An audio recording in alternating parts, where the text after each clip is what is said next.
Hello and welcome to another episode of Sexual Confidence on Tap with Shannon, Ethridge, and friends. And one of the things that I do love about this podcast is that I get to reconnect with so many of my old friends. Shaunti Feldhahn and I met each other years ago, I believe, on a John Maxwell tour.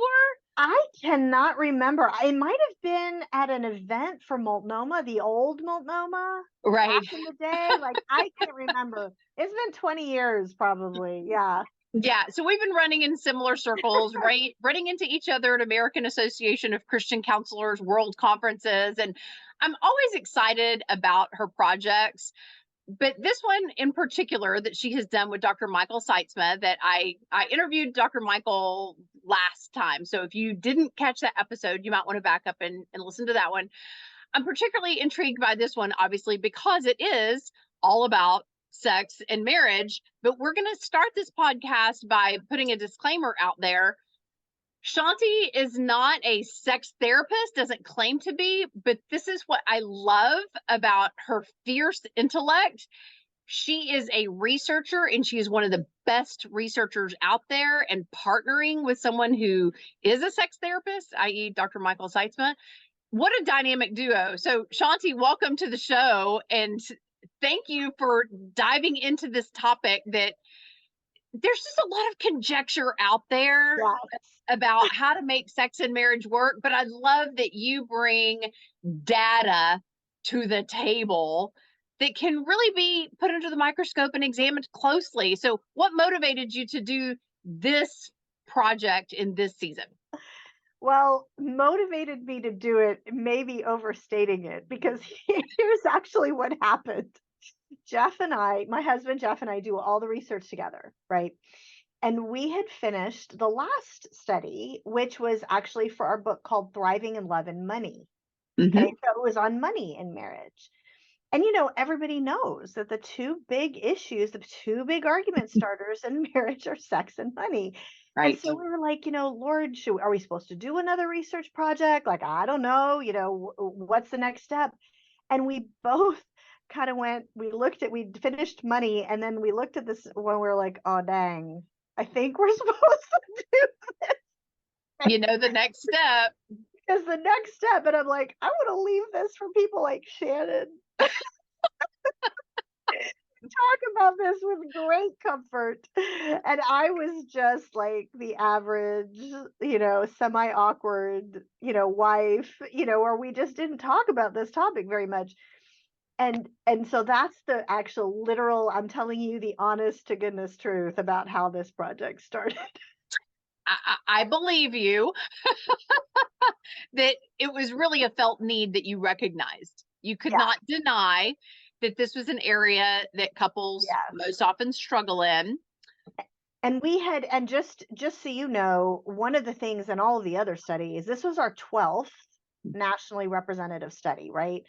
And in all the others, anything that had to do with marriage and romantic relationships, obviously this topic came up a lot. Like we kept seeing the pain points. And so it was just really clear that we needed to tackle it. Now, that's also the reason that we actually reached out to Dr. Seitzma, right? To Dr. Mike, because on this topic, like we knew we could do damage if we were a little bit inaccurate about certain things. And he had been one of our advisors for years in some of our other projects. And so, yeah, it was amazing that he agreed as, one of the most renowned sex therapists in the country. Absolutely. Going to do it. Yeah. Absolutely. And he and I had talked about the uniqueness of your sample, that it's not just you polled your following or put something out there on Facebook. This is a scientific representation of the country, and it's one of the largest of its kind, 5,300 married couples that you interviewed. So Shaunti, I think that one of the things that I want to hear from you is, when you were doing this research, what did you learn about the most common roadblocks? Because if people are clicking along, no problem, they're probably not necessarily listening to this podcast, but sometimes people listening, they're struggling with how to even understand the roadblocks, let alone get over them. So what did you learn? That's a great way of putting it. So big picture, one of the most important things that I hadn't quite realized until we started this. Now, nothing surprised Mike. Like, he heard everything Because he knows it all. because he's been doing this for 35 I, years or I whatever, don't doubt right? it. But everything surprised me. But one of the big areas that we saw, actually statistically as well, Mhm. is that the mythology around this topic is actually often what's getting in the way. Like, Okay. truly, we believe as a culture and in our individual marriages, we believe a lot of stuff that's just not true. And like, I'll give you an example, because that always helps me, if you don't mind. Sure. But like, one example of this is we what we found is that 79% of couples have that simple pain of literally just one person wanting to connect more often than the Right. other, right? Like that. And just for people to know, oh, that's 79% of couples, that's not 5%. Like, everybody deals with 4 out of it. 5 couples. Right, yeah, exactly. Mhm. So since 79%, almost 8 in 10 couples deal with this, one of the things that I hadn't really put together before we started seeing the data come in is that we have a very wrong idea of why that disconnect is there.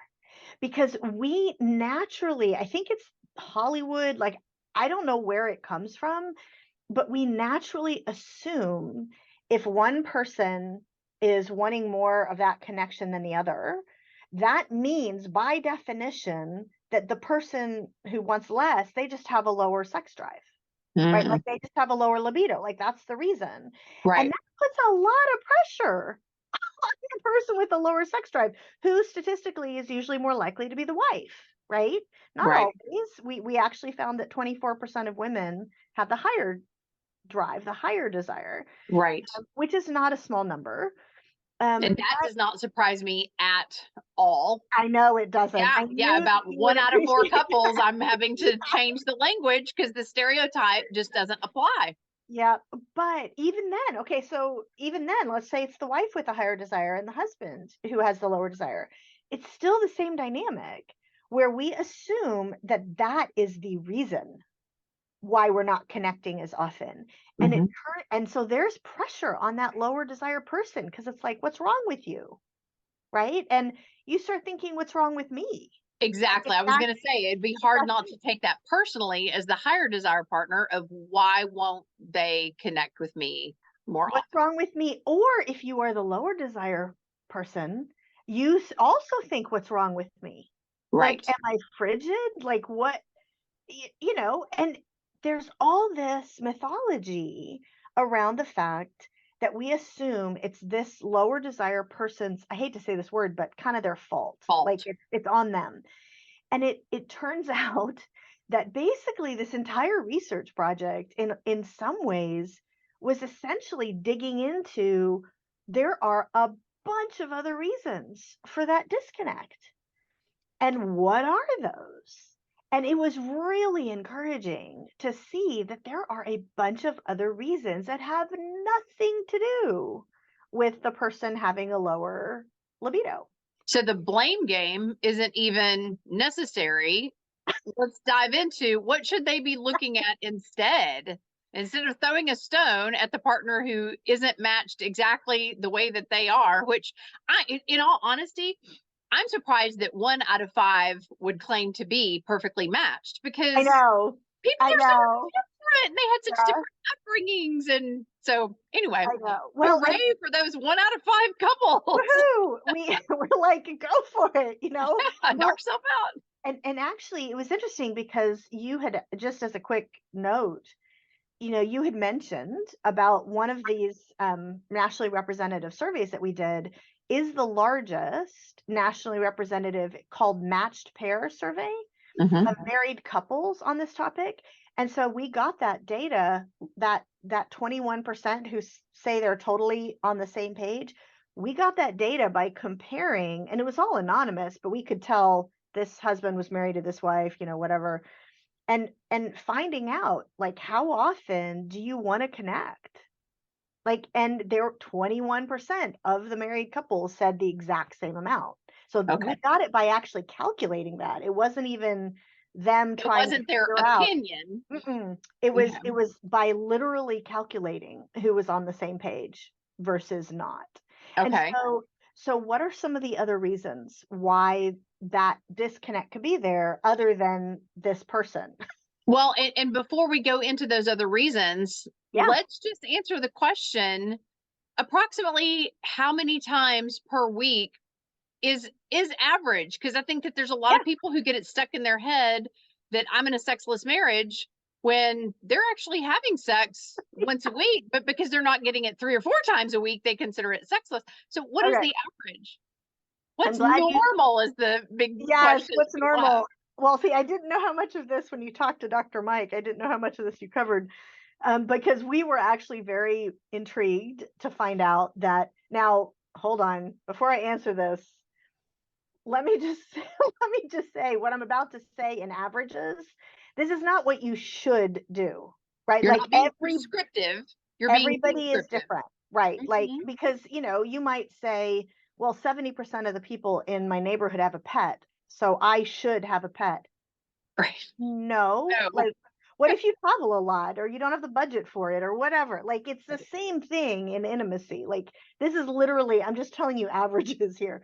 But so you guys are interested in knowing, we actually found that there are two numbers here that are important, because the first we need to mention, there was actually a relatively high percentage of people who were in kind of sexless marriages. It was Right. 23% actually were in a marriage where they connected less than once a month or never.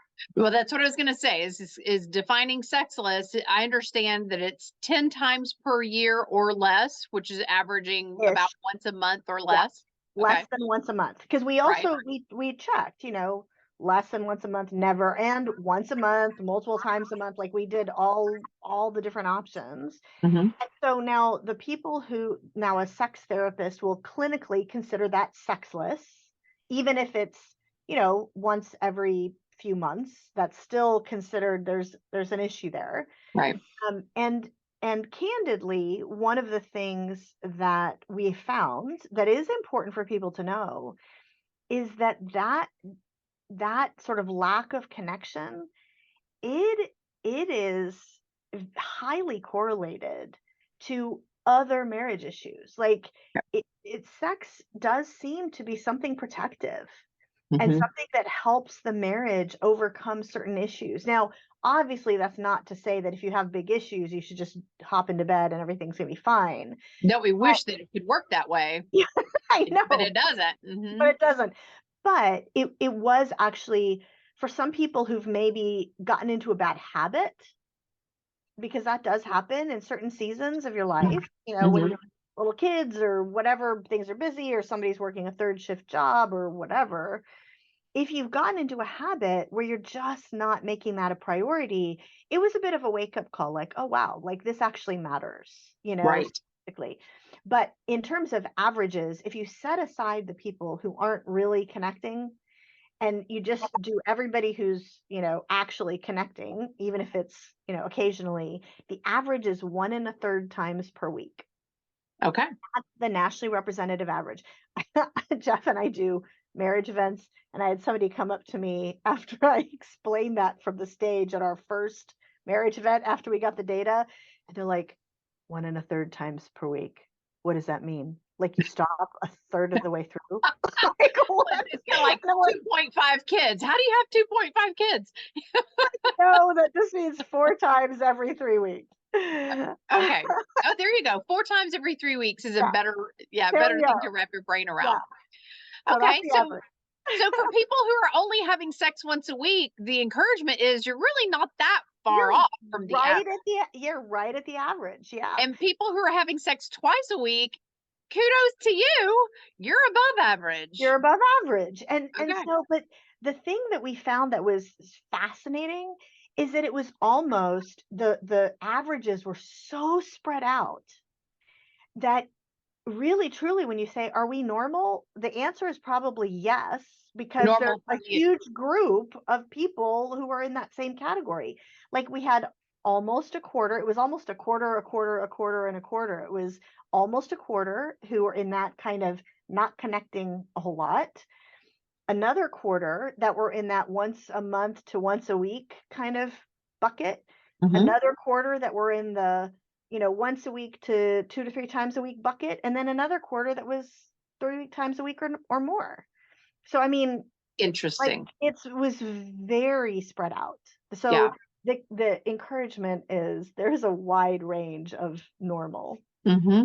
So for couples who are having a difficult time because either the quantity or the quality Hmm. is a little lacking, at least in one of their minds, what did the data reveal as to most common causes? Or, with some of the roadblocks, I think of like painful sex, or when a woman is going through menopause. I think of Yep. erectile dysfunction issues. I think of pornography addiction issues, or infidelity and betrayal issues. Like, there's a whole host of issues that I could see could slow the freight train down.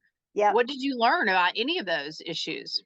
So one of the things that we found is that I found very encouraging is that when you're, again, back to that disconnect, like one person is just, it's just not happening as often as one person wants it to, Hmm.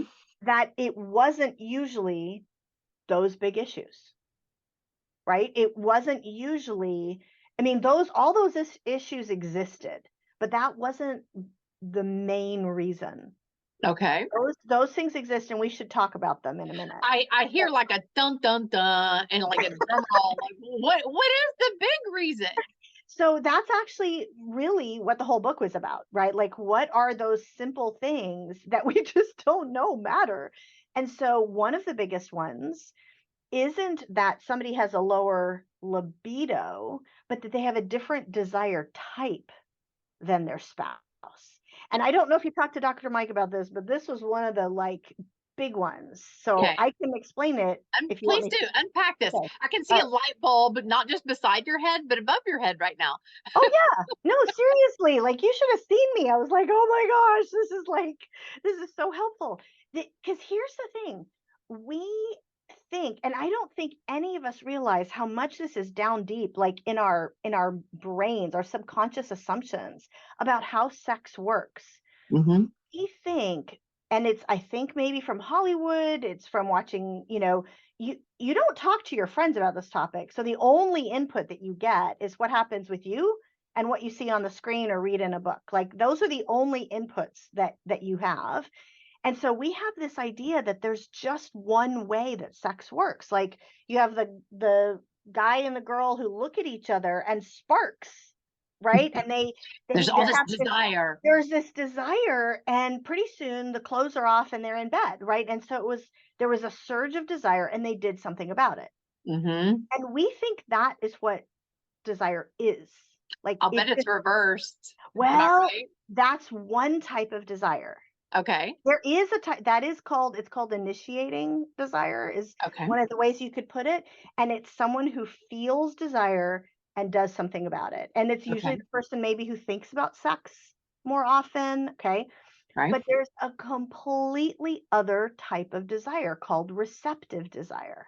Okay. And someone with receptive desire, and by the way, this is 55% of the population. So it's actually even a little more common than initiating desire.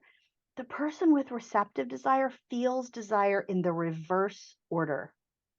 I was going to say, I think that some people need to act their way into that way Yeah. of feeling. So that's a great way of putting it, because what happens and this is a physiological difference, right? This is not your mentally whatever is, no, this is a physiological And this is, difference. not that something is broken about you. Right. No, this is just the way that 55% of the population are created, where 55%. So 50, most people. so the actually higher number than the initiating desire that you see on the screen, right? Right. And so the person with receptive desire, it appears on a spectrum. All of these things appear on a spectrum, but in general, what happens is that person usually does not feel desire when they get started. They are choosing to get sexually engaged with their spouse. They are Trusting that the choosing, feelings will catch up. trusting that the feelings will catch up. And so physiologically, what happens, which I found really fascinating, is that you decide to get engaged with your spouse that way. You start assuming that it's positive, right? Like this is all assuming good-willed marriages and all Right. of that. Assuming that it's positive, then that person starts to feel arousal. Okay. And then desire starts to kick in. And it could be 5 to 10 minutes in, Right. and that desire kicks in. And maybe that's the same sense of desire that their spouse felt from the very beginning. Right. And And so it's and it's this just insane. Like it's important to recognize this is all legitimate physiological differences. absolutely, and what comes into my head is how oftentimes, and it usually is the woman, how oftentimes she will say that she had her best orgasmic experiences in a sexual encounter where she had zero interest from the start, but she chose to kind of climb over that wall of resistance, and she found euphoria on the other side, not Yeah, having any idea that it was going to be such a mind-blowing positive experience. So that just supports the theory that, but I'm surprised that it's 55% of people, 55% of and the it's called population.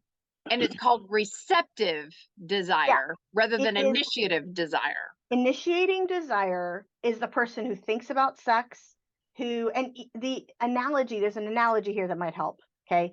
Think about a car that if you put a car in drive, you know how you may not be pressing on the gas pedal, but it's still going to be kind of pulled forward anyway, right? Like, Right. so that you could think of as initiating desire, like it's being pulled forward regardless. Imagine a car in neutral. The car is turned on, but you're not going any direction. It's just sitting there. That's Mm-hmm. more like receptive desire. It hasn't been activated yet. Okay. Has to be activated. And then there's actually, this is important to mention, there's a small percentage of the population, maybe 3 to 4%. On our survey, it was 3 to 4% of men and 3 to 4% of women who have something called resistant desire. I was going to ask, what about the car that has the parking So brake on? that's, there you go. That's resistant desire. And that is a very different thing from someone saying, I'm just not interested. Like that's more receptive desire language. Like I'm Okay. just not like thinking about it. Like we had many um initiating desire husbands and initiating desire wives who would ask, why isn't my spouse interested? Well, they probably are interested. It's just being activated differently. And it Okay. will be once they get going. That is completely different from the parking brake being on. Okay. That, or maybe being in reverse. That is someone who, for example, has a fear of sex. Okay. And like everything in them wants to like run away, and everything in them tries to avoid any situation that might possibly lead in that direction. And so the person with resistant desire, what we believe based on talking to a bunch of sex therapists, etc., is that that person naturally probably has either initiating or receptive desire, but something is masking it. There's Okay. trauma I was going to say, from the trauma past. or abuse would be my guess. Yep. Sometimes there's no obvious cause. Sometimes it's just they're just resistant, and that's heartbreaking because it's like, what do you do? How do you deal with it?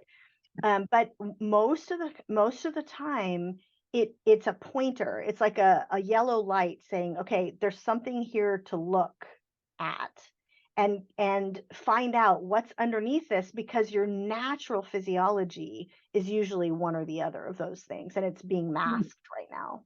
Right. And what comes to my mind there is how oftentimes a woman will say she comes into my 4-day workshop, or we're doing a 12 session coaching package together, and she will start the process thinking that she is asexual, that she Right. has Yeah. no sexual drive or desire. But yet, when she looks at that trauma or that abuse and regains her sense of power and is able to create a Yep. compartment that she can kind of tuck that away and make room for her pleasure circuits to fire in her brain, she realizes that, oh no, she wasn't asexual at all. So, again, I realize that you're not a therapist, but your recommendation for someone who feels as if their parking brake is on, Hmm. would it be that they need to talk with a therapist? They do. And there are many different reasons that are correlated with other things we found in the study, like you mentioned, for example, sexual pain, right? Hmm. Like one of the things that was a big aha moment is wow, that we had something like 30, I think it was 31% of women who experienced pretty significant sexual pain at least one out of every three times that they had Mm, sex. That's a pretty big group, and right, there is a subset of that that of course there's going to be fear. Of course that's going to be something that those women need to deal with and not just push through the pain. And right. but so let's just say it's not even something physical. Let's say it's something that's psychological because of trauma or whatever. Mhm. The reality is that all of us know that feeling in one way or another of being anxious about something. And I get Can't lean into it. the Mhm. anxiety of leaning in.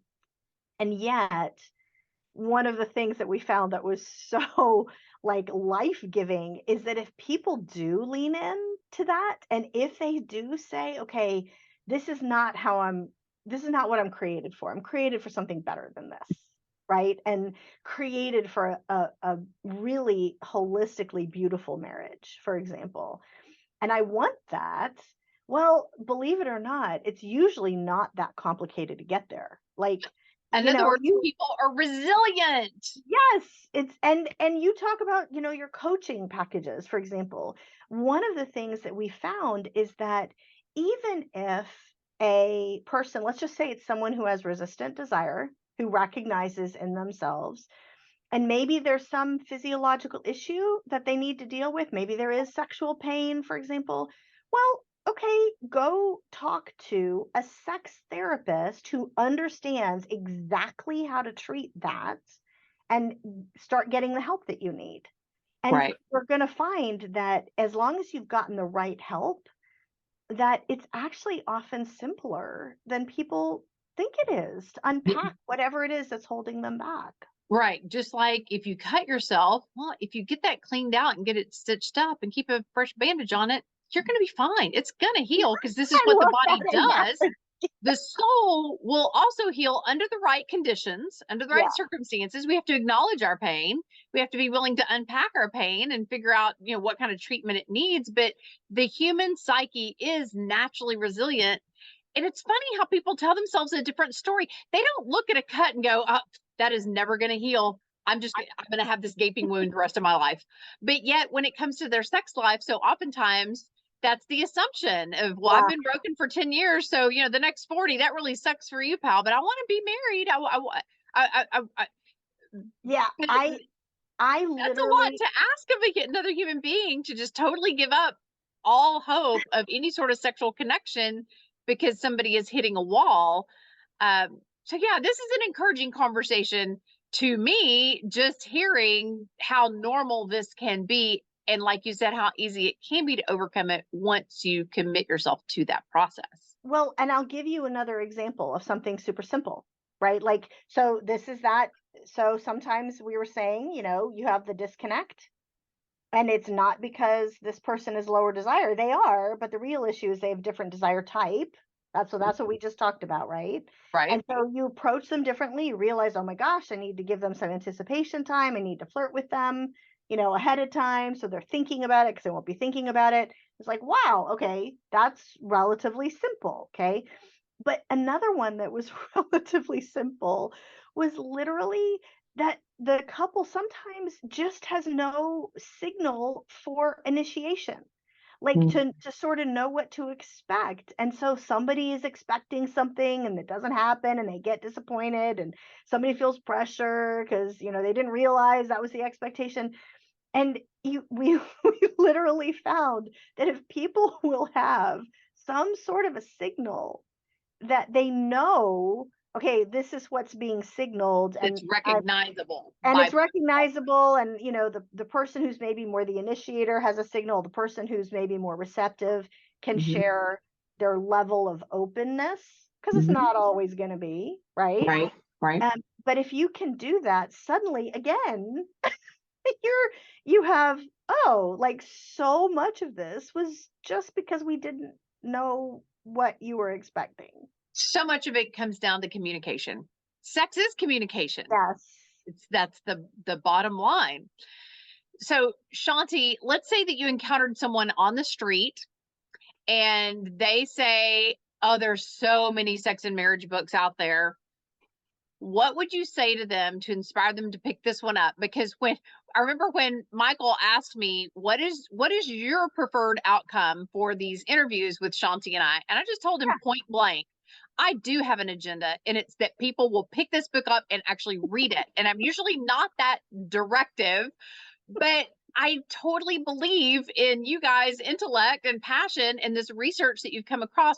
But what would you say to the average person on the street who's thinking, who reads books anymore? Like, I don't have time to Right. read books. What would you say to inspire them to pick this one up and to dive in together as a couple and see what they could learn? It's so simple.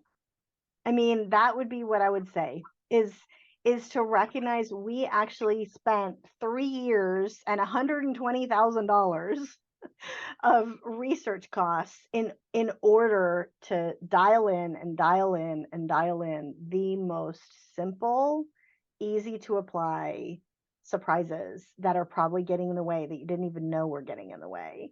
And so we can, we actually show people it's not, for example, that initiating receptive desire, right? You talk about, for men, okay, well, it's the majority of men, but it's not every man, right? Like if it's 70-30, I can't remember what the number is, but every husband reading that, he can go, I'm in the 70%, or actually I'm in the 30%, right? Like it gives people a chance to be validated by Right. by the things that we found, and To know they're not candidly, alone. to know they're not alone, and candidly, one of the things that Mike insisted on, and I'm so grateful that he did, is he said the most important thing that a husband and wife can do, honestly, is to read it together. And Yes. and so he was like, I just want to create the book so that they can read it together a little bit at a time and talk about what applies to each of them and what doesn't. And it gives them the ability to talk about stuff that they've may never have talked about before. So that's Right. why I'm super excited about it, candidly. Yeah. And Yeah. I'm gonna throw out an incentive too.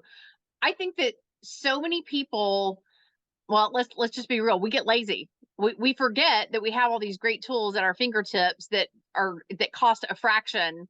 Like you can pay me $150 an hour to have a 60-minute conversation with you, or you Or can invest maybe 15 minutes at a time reading one chapter after another and just spend $15, which is 10% of the yeah, 150 that you would pay a counselor. But here's what I'm going to do. Anyone listening to this podcast, write this down so you don't forget. I want you to get the book, and we haven't mentioned the exact title of it, but it's called Secrets of Sex and Marriage. Secrets of Sex and Marriage by Dr. Michael Seitzma and Shaunti Feldhahn. If you reach out to me for coaching and you tell me that you already ordered that book and that you're either reading or have already read that book, I will give you 10% off of your coaching. That way, it just paid for the book, and we'll actually probably be able to make a lot more progress from one coaching session to the next if you've already got that foundation laid. So, yeah, I have never so blatantly endorsed a book and just told people outright, you need to get this and you need to read it. And I'll even give you a discount off of coaching if you do. But I'm saying it. I'm saying it because Thank you. literally there is no one that I trust more with research and with their understanding and insights on sexuality. So this is the book, Secrets of Sex and Marriage. They can get it on Amazon, any retailer, right? Yep, anywhere. Yep. And do you guys have a particular website where they can go and order it directly from you to support you more directly? Because I'm going to be honest, when you get it through these discounted places, the author gets a fraction of what they could get if you order it directly. I would love to see them recoup this $120,000 that they invested just for our Oh, benefit to teach I us. know. One of these days, hopefully we will. No, we actually don't sell it directly, but for people who want a little bit more like specialized resources, like for example, about sexual pain, right? If you go to the website secretsofsexandmarriage.com, there are some of those specialized resources there. Good. So there Yeah. are other tools in addition to the book that you can grab hold of. Shaunti, thank you for your commitment, for your integrity. And I don't just mean like spiritual integrity and emotional integrity, the ability to do proper research that is sound, that doesn't hurt people, that serves a purpose, that any statistician would look at and not be able to argue with. That is a gift that very few authors have, and you have it in spades. Thank you Oh, for sharing Shannon, it with thanks. us and with the world. Thank you. It's definitely something that God built up over time, but I appreciate that. You bet. Well, we appreciate you tuning in to another episode of Sexual Confidence on Tap with Shannon, Ethridge, and friends. We love you for listening. And we thank you for tapping on us.